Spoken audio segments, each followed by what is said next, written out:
Nagdulot ng malaking takot sa maraming mga residente sa Calayan Island sa Cagayan ang naranasang pagyanig ng lupa bandang gabi nitong Martes, September 12. Ayon kay Mayor Joseph Jong Lopez, ang nangyaring 6.3 magnitude earthquake ay kauna-unahan sa kanilang lugar. Talagang malakas dahil yung bahay namin, yung may kunting gasolinahan po ako, nakitang talagang umuuga, na yung sasakyan namin na nakaparada sa harap, kita mo talaga na gumagalaw. At masama, maingay pa, may unusual sound, na narinig.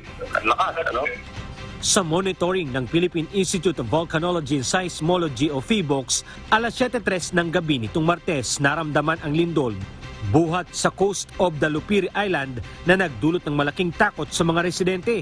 Sa ulat ng PHIVOLCS, naramdaman ang intensity 4 sa Sinait, Ilocos Sur, habang naitala naman ang instrumental intensities sa Apari, Gonzaga, Cagayan, Lawag City, Ilocos Norte, intensity 3 naman sa Peña Blanca, Cagayan, Sinait, Vigan City, Ilocos Sur at intensity 2 sa Ilagan, Isabela. Samantala, intensity 1 ang naitala sa Kasiguran, Aurora, Candon, Narvacan, Tagudin, Ilocos Sur. Umabot na rin sa 79 ang naitalang aftershock simula noong Martes ng ahensya, bagay na nagbibigay pangamba sa maraming residente ng isla. Kaya karamihan sa mga ito sa evacuation centers nagpalipas ng magdamag, habang ang iba naman ay sa labas na lang ng kanilang bahay nagpaumaga.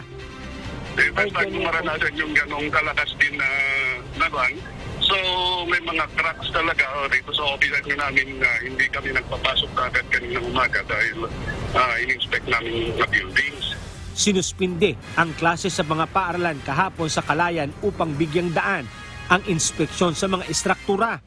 Lahat po ng klase ngayon sa buong Calayan ay sinuspend ko for the day. Yes, tapos na-dispatch lahat yung team para mag-assess. Bukod dito, kinumpirma rin ng alkalde na may 3 nasaktan sa pagyanig. Kabilang na rito ang 3 minor de edad na nagtamo ng trauma sa ulo dahil sa matinding epekto ng lindol. May mga nakitang bitak din sa mga gusali at kalsada, habang may 2 residential houses ang partially damaged dahil sa lindol. Sa kabuuan, may 10 pamilya o katumbas sa mahigit 60 individual ang apektado dahil na rin sa nangyaring lindol sa isla. Diyos ang aming sandigan, serbisyo publiko ang aming pinahahalagahan. Alan Manansala, Humahataw.